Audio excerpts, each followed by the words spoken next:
একদিকে শুক্রবার দিন নজিরবিহীন নির্দেশ দিলেন যে বিচারের দায়িত্বে এবার বিচারকরা, এসআইআর বিচারের দায়িত্বে বিচারকরা, এবং আজ যে নির্দেশ সুপ্রিম কোর্ট দিল যে শুধুমাত্র বাংলা নয়, বাংলার বাইরে ভিন রাজ্যের বিচারকও নিয়োগ করা যাবে, ওড়িশা ঝাড়খণ্ডের বিচারক নিয়োগ করা যাবে। আর এই প্রসঙ্গে তৃণমূল বিজেপির কি বক্তব্য দেখুন।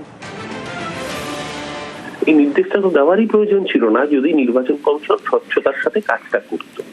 যদি নির্বাচন কমিশন ভোট চুরি না করে সঠিকভাবে ভোটার লিস্টটা তৈরি করতো, তাহলে সুপ্রিম কোর্টে ভারতবর্ষের ইতিহাসে কখনো এরকম হয়নি যে নির্বাচন কমিশনারের কাজটা কোর্টের বিচারপতিদের দিয়ে করতে হচ্ছে। আমরা বিরোধীরা যে ভোট চোর বলছিলাম নির্বাচন কমিশনকে, সেই দাবিকে কার্যত শিরমোহর দিল।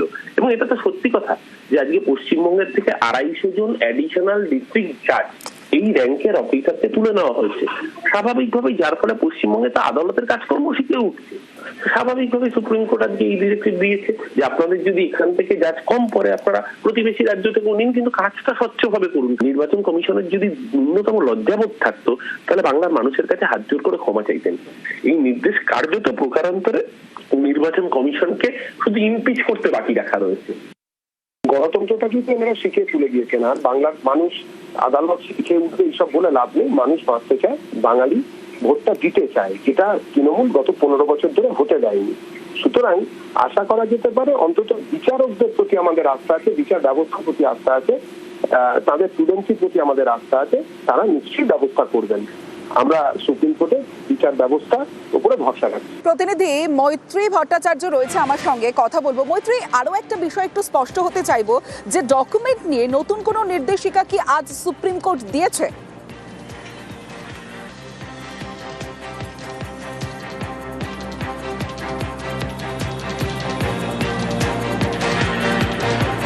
কথা বলবো মৈত্রীর সঙ্গে, তার আগে আরো একটা বিষয়। 28শে ফেব্রুয়ারি ভোটার তালিকা, তারপর ধাপে ধাপে সাপ্লিমেন্টারি তালিকা, এসআইআর মামলায় নির্দেশ সুপ্রিম কোর্টের অত্যন্ত গুরুত্বপূর্ণ।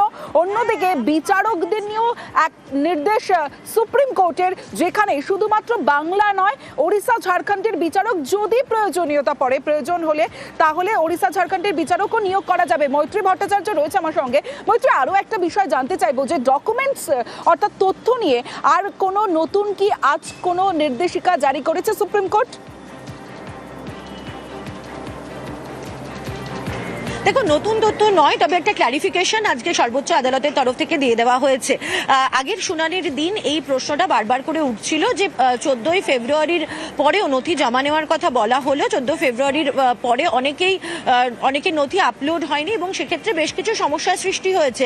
15ই ফেব্রুয়ারি থেকে যে আপলোড করার যে লিঙ্ক রয়েছে সেটা বন্ধ করে দেওয়া হয়েছে।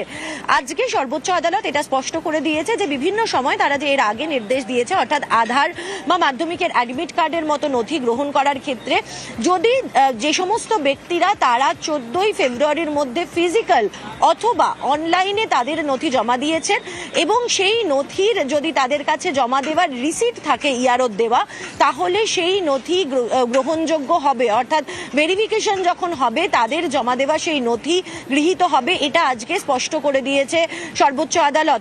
জাতীয় নির্বাচন কমিশনের তরফ থেকে তাদের আইনজীবী সিনিয়র অ্যাডভোকেট নাইডু তিনি উল্লেখ করার চেষ্টা করছিলেন যে এই নথি অর্থাৎ যে রিসিটের কথা বলা হচ্ছে সেই রিসিটের ক্ষেত্রে সমস্যা দেখা দিতে পারে, রিসিট ভুয়ো হতে পারে। কিন্তু বিচারপতিরা তারা স্পষ্ট করে দিয়েছেন যে একজন বিচারক তিনি এই নথির মধ্যে পার্থক্য, দুটি কোনটা অরিজিনাল কোনটা ফেক নথি সেটার মধ্যে পার্থক্য করার জন্য তারা যথেষ্ট যোগ্য। এবং তারা এর আগেই নির্দেশ দিয়ে রেখেছিলেন যে যখনই ভেরিফিকেশনের জন্য নথি জমা দেওয়া হবে তখনই ইআরওকে একটি রিসিট দিতে হবে। ফলে রিসিট দেওয়াটা বা রিসিট থাকাটা কোনো নতুন ব্যাপার নয়। ফলে নতুন করে যদি কেউ আসেন তিনি তার কাছে সেই রিসিট থাকবে না, সেটা খুব স্বাভাবিক।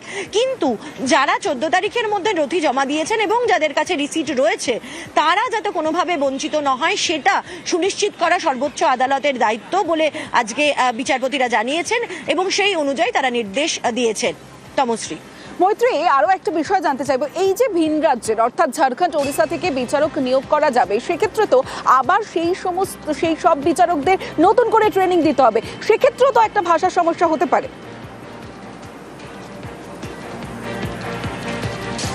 একেবারে দেখো, আজকে এই ভাষা সমস্যার বিষয়টা রাজ্যের আইনজীবী কল্যাণ বন্দ্যোপাধ্যায়ের তরফ থেকে উল্লেখ করা হয়েছিল যে যদি ভিন রাজ্য থেকে বিচারকদের নিয়ে আসা হয় তাহলে আবার সার্কেল ব্যাকই হয়ে যাবে, যে পুরনো সমস্যার ক্ষেত্রে যে বাংলা সংস্কৃতির সঙ্গে পরিচিত নয়। কিন্তু প্রধান বিচারপতি সূর্যকান্ত সহ অন্য বিচারপতিরা তারা স্পষ্ট করে এটা বলে দেন যে তারা মনে করছেন যে এই পরিস্থিতিতে দাঁড়িয়ে আর কোনো উপায় নেই এবং সেই কারণেই তারা নেবারিং স্টেট একেবারে গায়ে লাগানো ওড়িশা এবং ঝাড়খণ্ড, যাদের সাথে যদি ঐতিহাসিকভাবে এই রাজ্যগুলির সাথে বাংলার যোগ রয়েছে এবং তাদের কালচারাল কিছু ম্যাচও রয়েছে, ফলে সেক্ষেত্রে দাঁড়িয়ে কিছুটা হলেও তারা বুঝতে পারবেন।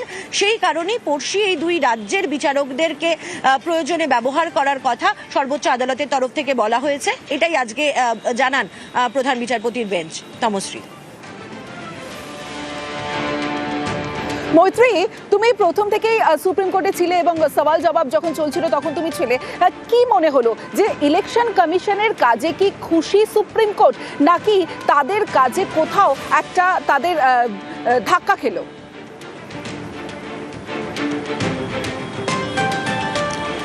অবশ্যই যদি একবার যদি খতিয়ে দেখা যায় তাহলে আজকের শুনানিতে কমিশনের তরফ থেকে একটা বক্তব্য বারবার করে বলার চেষ্টা করা হচ্ছিল। কমিশন বারবার বলার চেষ্টা করছিল যে তাদের কিছু অধিকার দেওয়া হোক যাতে তারা নির্দেশ দিতে পারেন এই বিচারকদের, বা প্রয়োজনে বিভিন্ন সময় তারা বেশ কিছু নির্দেশ যদি দেওয়ার যে ক্ষমতা রয়েছে সেটা তাদেরকে দেওয়া হোক।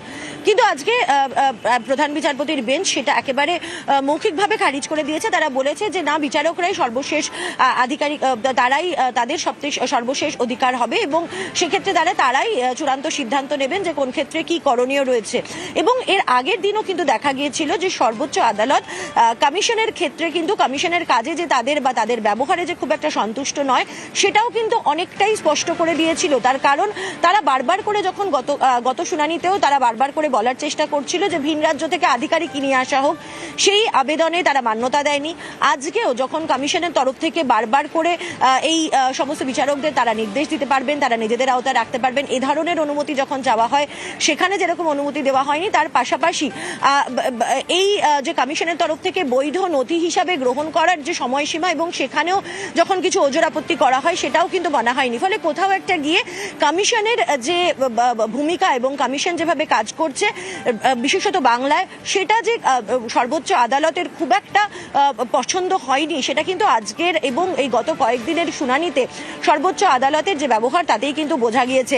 এই নজিরবিহীনভাবে কিন্তু একের পর এক নির্দেশ সর্বোচ্চ আদালতের তরফ থেকে এসেছে। আমরা এর আগেও দেখেছি বিহার এসআইআর এর ক্ষেত্রেও কিন্তু বেশ কিছু নির্দেশ দেওয়া হয়েছে, কিন্তু সেক্ষেত্রে দাঁড়িয়ে কমিশনের যে আধিকারিকরা রয়েছেন তাদের বিরুদ্ধে রাজ্যের তরফ থেকে সেরকম অভিযোগ ওঠেনি এবং সেক্ষেত্রে দাঁড়িয়েও কমিশনের বিরুদ্ধে কিন্তু সেরকম ব্যবস্থা নিতে দেখা যায়নি। কিন্তু এক্ষেত্রে দেখা যাচ্ছে যে কার্যত একের পর এক ক্ষেত্রে কমিশনকে ধাক্কা খেতে হচ্ছে সর্বোচ্চ আদালতে, বিশেষত বাংলার এসআইআর এর মামলায়।